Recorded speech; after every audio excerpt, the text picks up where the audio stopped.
নমস্কার বন্ধুরা, কেমন আছেন সবাই? আমি চলে এসেছি আমার পরবর্তী ব্লগ নিয়ে। আজকের ব্লগটা হচ্ছে আমার বাপের বাড়িতে। আমার বাপের বাড়িতে আসবো, আপনাদের আগের ব্লগেই বলেছিলাম। এই দেখুন, এটা হচ্ছে আমার বাপের বাড়ির ঢোকার রাস্তা। চারিদিকটা শুধু সবুজ আর সবুজ, সবুজে ঘেরা গাছপালার মধ্যে আমার মায়ের বাড়ি। দেখুন, দেখে চোখের শান্তি, শীতল একটা পরিবেশ। এখন বাজে সকাল 7টা। আমরা সবাই ঘুম থেকে উঠে গেছি। আদ্রিকা ওই যে পড়তে বসবে বলে পেন্সিল নিয়ে বাইরে দাঁড়িয়ে আছে। ওর ব্রাশ করা, দুধ খাওয়া সব হয়ে গেছে। এই দেখুন, এদিকে পড়তে বসেছে কিন্তু তেমন কিছুই লেখেনি। এদিকে ওর বাবাও বেরিয়ে পড়েছে, কাজে চলে যাচ্ছে।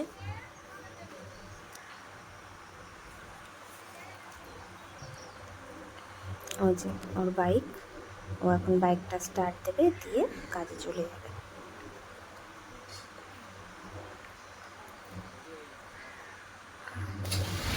ওই দেখুন বেরিয়ে পড়েছে, তারপর বিকালে ফিরবে। এদিকে দেখুন আরেকজন একে চন্দ্র লিখতে তো চায় না, জোর করে। ভেবেছিলাম এই সামার ভ্যাকেশনের মধ্যে ওকে অ আ ক খ সব কিছু ভালো করে শিখিয়ে নেব, কিন্তু আমার মনে হচ্ছে সেটা আর হয়ে উঠবে না, কারণ মেয়ে তো পড়তেই বসতে চায় না। ওই দেখুন বসে আছে। পাশে আমার মায়ের একজন ছাত্রও আছে, পড়াশুনো করছে। এদিকে একটা জিনিস দেখুন, আপনাদেরকে আজকে একটা ভালো কিছু দেখাবো। দেখুন, মাছ সেদ্ধ চলছে। এটা কাদের জন্য হচ্ছে সেটা আপনাকে একটু পরেই দেখাচ্ছি। এই দেখুন, আমার মেয়ের পড়াশোনা হয়ে গেছে। 1 থেকে 20 ওইটুকু কোনোরকম একটু ও কেমন পড়াশোনা হলো? কি লিখলো না, হ্যাঁ আর মহারানী পড়াশোনা কে করবে রে? না। তাহলে আমি ওকে ও কি কেমন করে পড়াশোনা হলো? শেখাবো বলুন? হ্যাঁ কি? হ্যাঁ হ্যাঁ ভেবেছিলাম একটু শিখিয়ে রাখলে হয়তো চাপটা কম হবে স্কুলে, হ্যাঁ এটা কি? কিন্তু সে তো পড়তেই বসতে চায় না, শুধু এখন কি খেলা করবি আর তাহলে? খেলা। এখন কি করবি? হ্যাঁ এই যে আমার পিসি আমার মেয়ের তপু দিতে চলে এসছে, মেয়েকে ট্যাংরা মাছ দিতে। আমার মেয়ে ট্যাংরা মাছ খুব ভালোবাসে, তাই জন্যে রান্না করেছে, তাই ওকে দিতে এসছে পিসি, ও খাবে।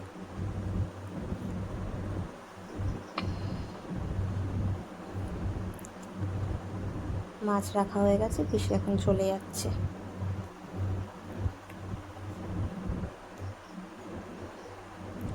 আমি আবার ভিডিও করছিলাম দেখে পিসি আবার একটু দাঁড়ালো, দাঁড়িয়ে জিজ্ঞাসা করলো, তুই কি করছিস?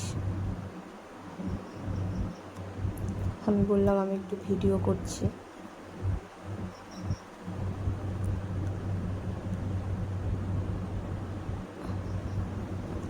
এই দেখুন, এবারে মাছ সেদ্ধ চলছে, ওদিকে আমার বাবা ভাত বাড়ছে। আর যাদের জন্য এসব হচ্ছে তারা দেখুন আমার বাবার চারপাশে ঘুরে ঘুরে বসে শুয়ে রয়েছে। এবারে আপনারা নিশ্চয়ই বুঝতেই পেরেছেন যে এগুলো কার জন্য হয়। প্রতিদিন শীত গ্রীষ্ম বর্ষা এই বাবার ছানাপোনাদের বাবা কোনোদিনও খাবার দিতে ভুলে না। নিজে যদি খেতে ভুলেও যায়, এদের খাওয়া কিন্তু কোনো দিনও বাদ যায় না। দেখুন, ভাত বেড়ে রেখে ঠান্ডা করতে দিয়েছে, কারণ গরমটা তো আর ওরা খেতে পারে না। ওই দেখুন, এখন আবার পাখা দিয়ে হাওয়া করে করে ভাতগুলোকে ঠান্ডা করবে। ভাতগুলো ভালো মতো ঠান্ডা হয়ে গেলে তবেই ওদের খাওয়ার উপযুক্ত হবে। আর ওরা দেখুন চারিদিক দিয়ে ঘুরে ঘুরে শুধু কেমন দেখছে। এই দেখুন, ভাত ঠান্ডা হয়ে গেছে, এখন মাছটাও সেদ্ধ হয়ে গেছে, বাবা কড়াই থেকে নামিয়ে নিচ্ছে। ভাতের সাথে ভালো করে মেখে ওদেরকে খেতে দেবে।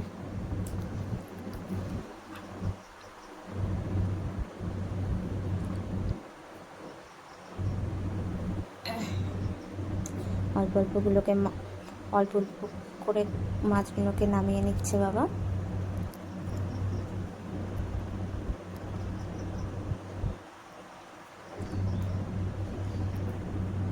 এই দেখুন, এবারে মাছগুলোকে ভালো করে কাটা ছাড়াচ্ছে, যাতে কাটা না বাবার ছানাপোনাদের গলায় বেঁধে যায়।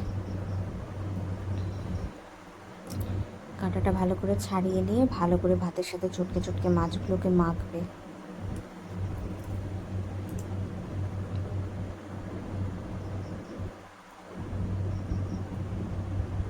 আর এদিকে দেখুন, অধীর আগ্রহে অপেক্ষা চলছে কখন খেতে পাবো। এখন ধরুন এই সকাল 8টা মতো বাজে, এটা হচ্ছে ওদের সকালের খাওয়ার টাইম, সকাল 8টায়। এটা সকালের খাবার।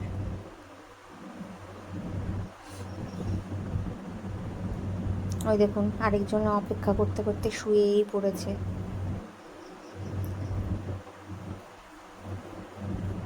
কিন্তু কি সুন্দর অপেক্ষা করছে দেখুন ওরা, কেউ কিন্তু গিয়ে মুখ দিয়ে দিচ্ছে না মাছে। আর এদিকে দেখুন, এবার একটু মারপিটও হয়ে গেল।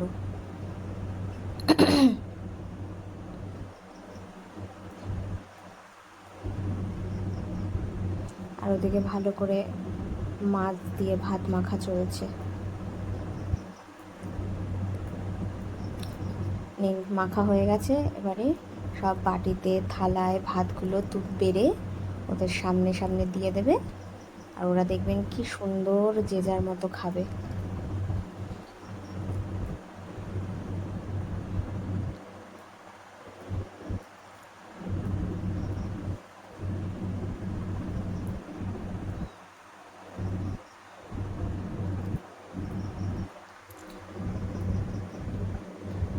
এই থালা বাসনগুলো বাবা প্রত্যেক দিন ভালো করে মেজে পরিষ্কার করে রাখে। ওদেরকে কিন্তু কোনো নোংরা থালায় খেতে দেয় না আমার বাবা।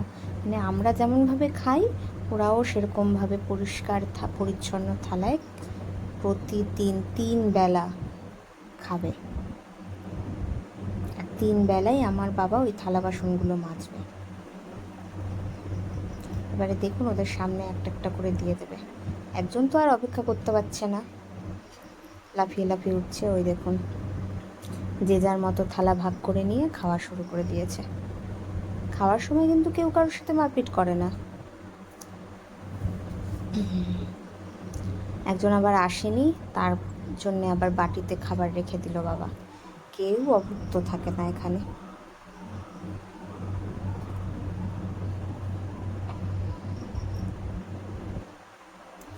বাইরেও কয়েকজন আছে অপেক্ষা করছে, সেটা কিছুক্ষণ পরে দেখাচ্ছি।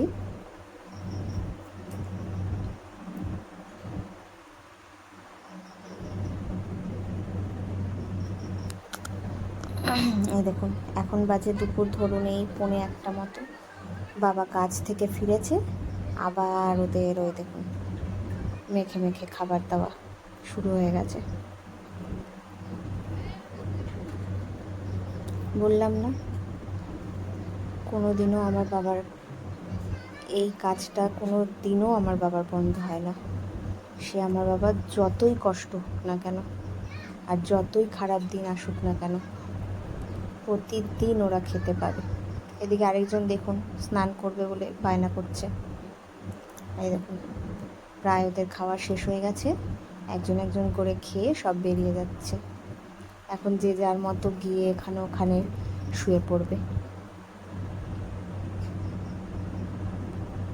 কেউ কিন্তু কোনো মারপিট করে না খাওয়ার সময়, জানেন তো। বাবা এখনো ভাত মাখছে। আমি সকালে বলেছিলাম না, বাইরেও কিছু লোক অপেক্ষা করছে খাওয়ার জন্য। কারা করছে এবার তাদেরকে দেখাবো।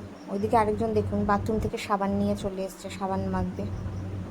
চলুন, বাইরে কারা অপেক্ষা করছে সেটা আবার দেখবেন।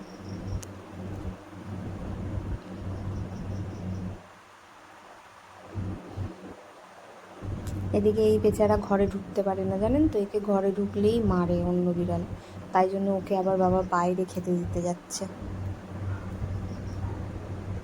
ওকে ওখানে খেতে দেওয়া হয়। এই দেখুন বাইরের লোকেরা, বলেছিলাম না বাইরেও কয়েকজন আছে অপেক্ষা করছে।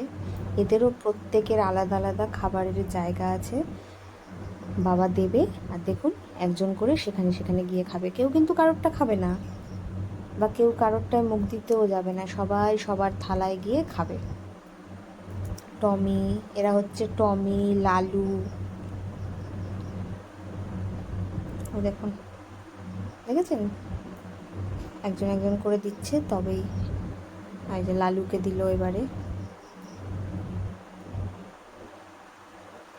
প্রতিদিন 3 বেলা মাছ ভাত ওদের জন্য বরাদ্দ।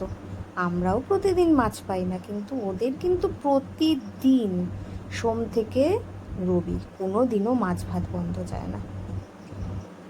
আমাদের জুটুক বা না জুটুক, ওদের মাছ ভাত ধরা বাঁধা।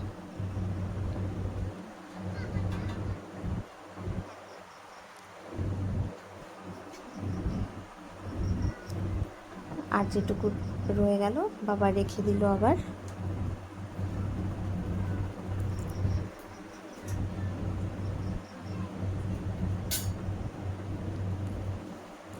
এই যে এদিকে আদ্রিকারও স্নান হয়ে গেছে, ওকে এখন খাওয়াবো।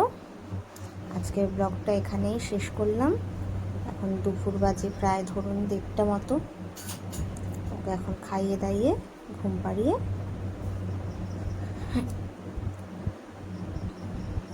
আমি আমার অন্যান্য কাজগুলো করব। দেখুন না, বাবা একটা পেন্সিল কিনে এনে দিয়েছে, সেইটা কাটছে। পড়াশোনা তো করার নাম নেই, খালি পেন্সিল, রাবার এইসব নিয়েই ওর চলছে। চলুন আজকে এই পর্যন্তই, দেখা হচ্ছে পরবর্তী ব্লগে। টাটা।